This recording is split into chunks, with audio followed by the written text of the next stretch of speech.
Hey guys, and welcome back.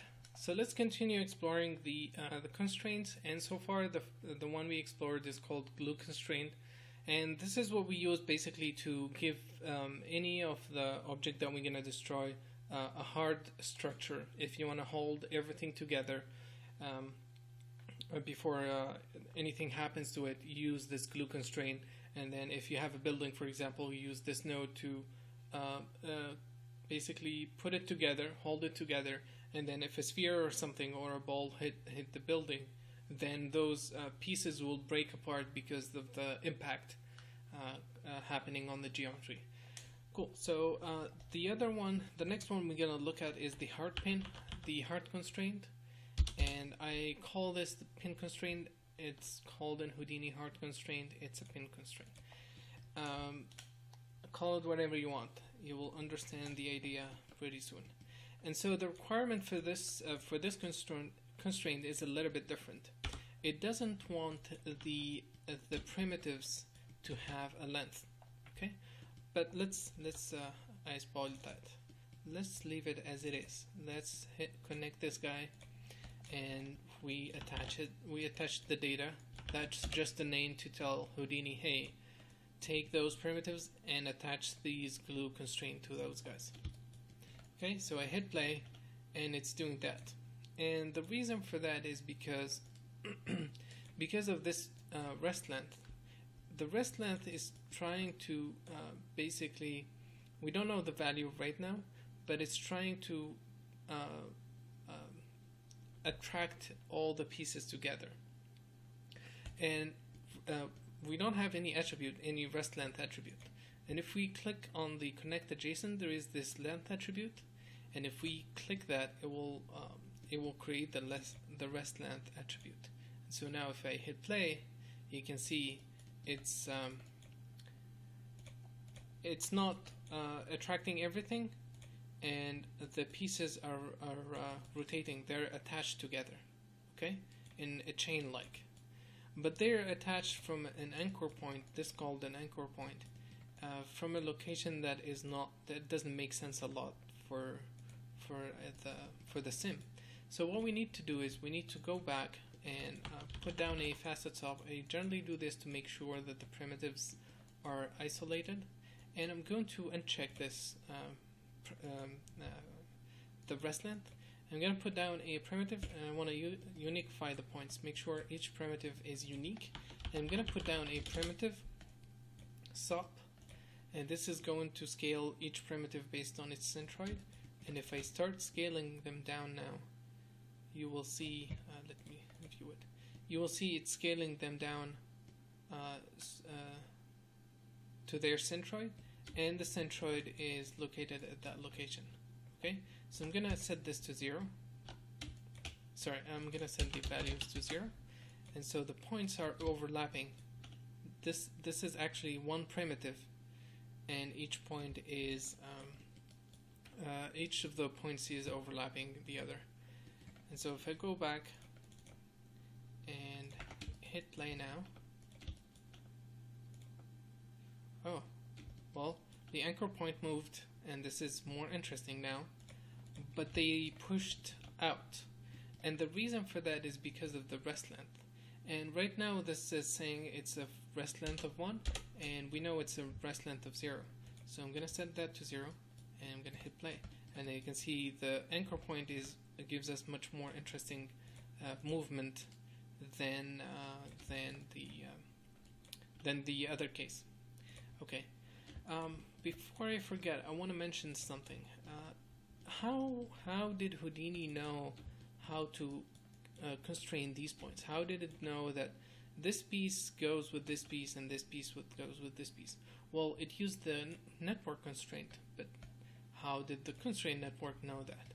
Well, remember when we created the constraint network and we connected it to the assemble SOP where we had create names and create pact? It gave us a bunch of errors, and the reason for that is because it needed information that it couldn't find. And so what the constraint is trying to do is it's doing a point cloud lookup. It's doing checking the neighbors for each unique primitive and seeing what's close to it, and then based on that, it's creating a line between the centroid of these two primitives, and then how it's telling Houdini, the DOPS, that this constraint is linking these two pieces is using the point attribute name. So if I'm going to click here, there is a name attribute, and let me go back here. Let me scale this back up. And each primitive has has 2 points. Each point contains the name of the object it is linked to, and so point 0 is linking piece 0, and then point 1 is linking piece 1. So this primitive is connecting piece 0 to piece 1, and that's what's telling Houdini how to chain them. If we change the name attribute, then Houdini will try to do something completely different. Well, it's gonna do something that it thinks it makes sense. So we have based on those names. Okay, so we explained that, and then we shifted them to 0. And then if we hit play now, we have this chain-like structure. Cool. Let's take a look at the Spring constraint. So I'm typing in Spring, and it's called a Spring constraint relationship. And all these guys, to identify them between all this huge mess of nodes, when you type in the constraint type, you can see it says constraint relationship. And if you go under the relationship, they're all grouped together, maybe. Constraints. Some should be here. I don't know. I never use these menus. Anyway, they must be under some menu. Anyway, they have this constraint relationship thing going on. So I'm going to connect the Spring now, and I'm going to copy the type and paste it here. And we left them as they were for the pin. They're 1 point, and I'm gonna dive inside and hit play. Nice. So right now we can see the yellow. This is very helpful to see the connection. You can see there is this link that gets extended, but nothing really happens. It's as if there is nothing, and the reason for that is because of the strength. And if I increase that and hit play, it is much stronger now. Okay, but why is it pushing everything together? Well, again, it's because of this rest length. It's saying it's a rest length of 1, but it's not. It's of 0. So if I hit play now, you can see they're sticking together. If I lower this, they will be able to spread apart a little bit, and yeah, you can see the spring motion here. And you can use this dampening to lower the how soon it stops. I personally don't use this constraint because it's very unstable and it can cause your simulation to explode very, very easily, and so you have to be careful with that. Okay, let's take a look at the slider, and we're gonna put the same name as well. And you can see right away that it gave us this icon here, and that's the degree, that's how they're gonna rotate. And this constraint doesn't, it should. Let's say that.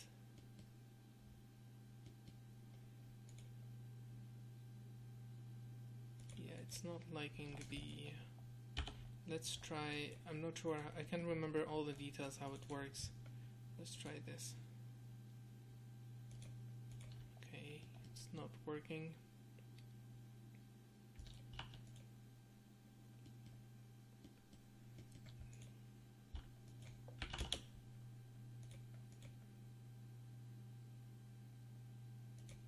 I'm not so sure as to why it's doing that. It's supposed to work.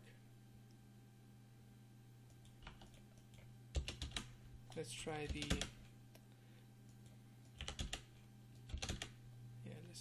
guy, and I changed the axis.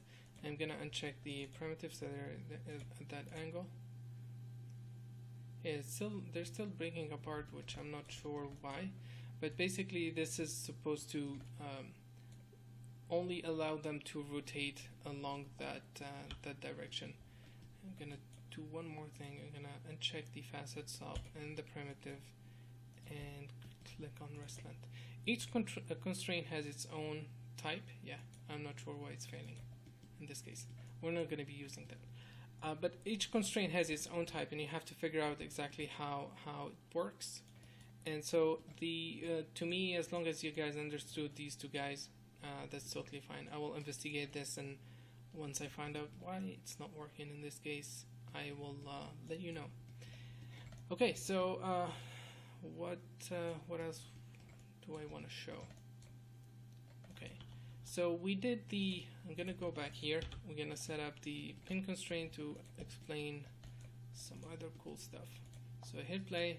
We have the pin constraint. Okay, how do we make an object inactive? Well, we use an attribute called active. And so if I go to the assemble, and this is on the this gets applied on the packed primitives at the point level. So if I select the primitive and hit blast, I just need the point number, so that's number 0. Okay, I'm going to create an attribute wrangle and set everything to active equal 1. Okay, so everything is active, and then I'm going to copy that and say active equals 0 for the point number 0, and so only the first one is inactive. And if I hit play now, that chain will stick. Okay. Let's copy this guy a few more times.